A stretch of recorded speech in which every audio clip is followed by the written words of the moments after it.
चार दिशा है, पूर्व पश्चिम उत्तर दक्षिण।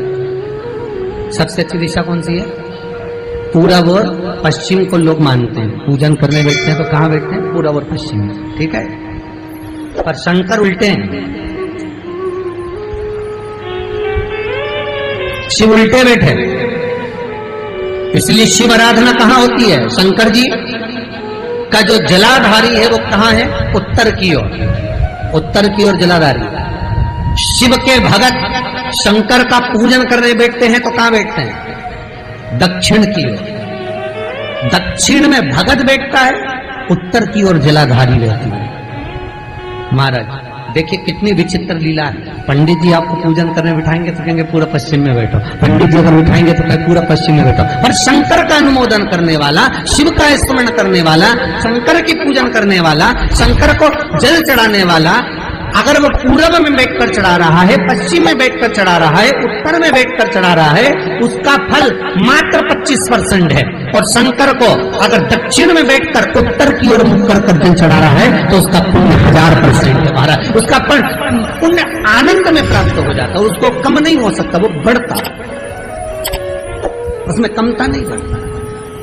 जैसे हमारे यहाँ झाड़ू की महत्व कही, जो झाड़ू होती है, बुआरी होती है, ये झाड़ू को अपन झाड़ते हैं, ये महाराज 3 जगह पर नहीं रखना चाहिए। कितनी जगह पे नहीं रखना है? 3 जगह। पहला, जिस कमरे में पति पत्नी दोनों सोते हो उस कमरे में झाड़ू कभी मत रखना, क्योंकि पति पत्नी में क्लेश बना ही रहेगा, आपस में प्रेम स्नेह नहीं रहेगा। जिस कक्ष में पति पत्नी सोते हो, रहते हो, उस कमरे में झाड़ू कभी नहीं होना चाहिए, बुआरी नहीं होना चाहिए। दूसरा, जिस कक्ष में, हॉल में लोग आकर बैठते हो और वहां कोई सोफा सेट लगा हो, कोई पलंग लगा हो, उस पलंग के नीचे, उस सोफे के नीचे झाड़ू नहीं होना चाहिए। सास और बहू का संबंध अच्छा नहीं रहता, विवाद होगा ही, ये पक्का है। तीसरा, अन्नपूर्णा का स्थान जहाँ पर भोजन बनता है, आप भोजन करते हो, रसोई घर में झाड़ू नहीं होना चाहिए।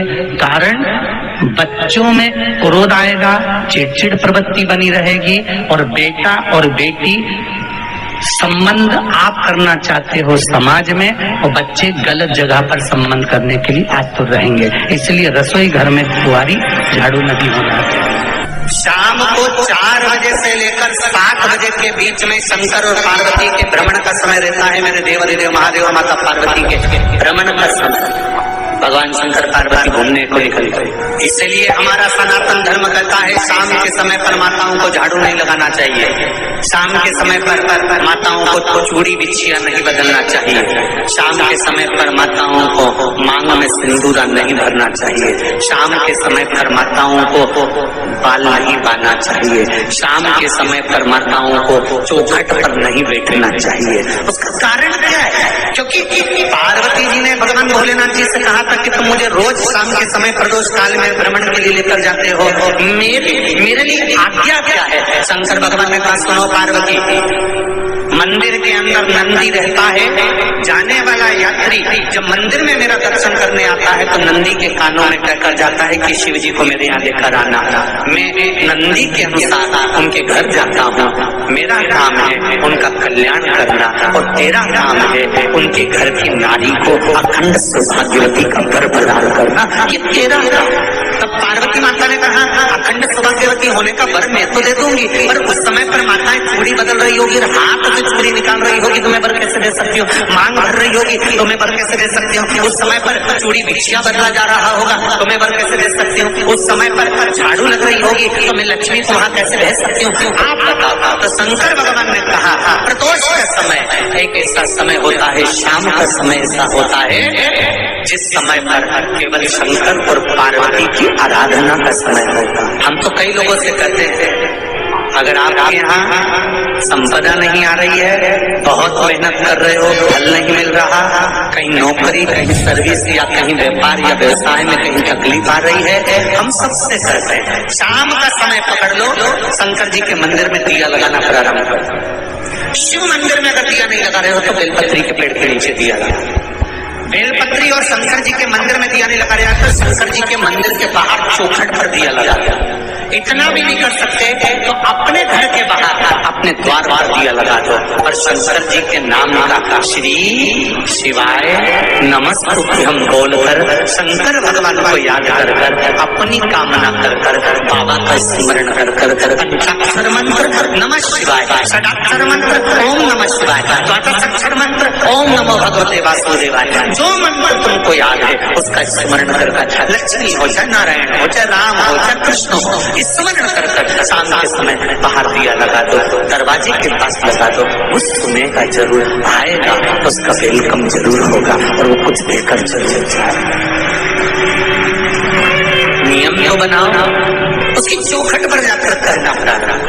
बृहस्पति महाराज ने कहा कि शाम का समय जो प्रदोष का समय होता है उस समय पर इंद्रदेव तुम शंकर जी की आराधना करो। शिव आराधना से शंकर जी जो मार्ग प्रशस्त करेंगे, शिव आराधना से जो शंकर जी कहेंगे वो तुम करना। आराधना करी बाबा भोलेनाथ जी। बृहस्पति महाराज ने प्रदोष की महत्वता समझाई तो प्रदोष का समय जानकर शंकर जी पर 7 बेलपत्र प्रदोष के दिन इंद्र ने समर्पित कर दी बिना सोचे। कितनी बेलपत्र? 7। प्रदोष का व्रत करो चाहे ना करो, मंदिर में चढ़ी हुई बेलपत्र को उठा लो, बेलपत्र का ब्रह्म कमल बना लो। ब्रह्म कमल का मतलब होता है डंडी बीच में रहे, आसपास पत्तियां रहे।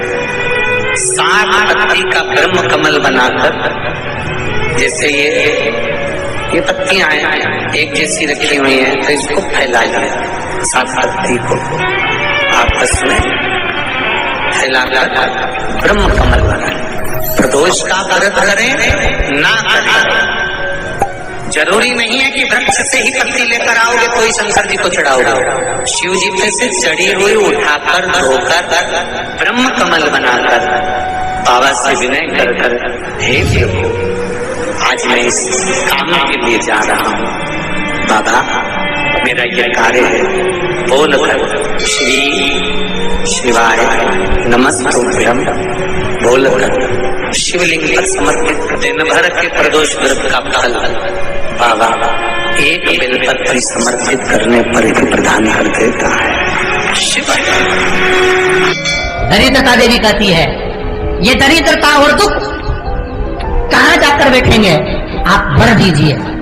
भगवान विष्णु ने कहा ये भी तेरे लिए है, तू लक्ष्मी की बहन है, मांग ले, तुझे कहाँ बैठना है, कहाँ रहना है।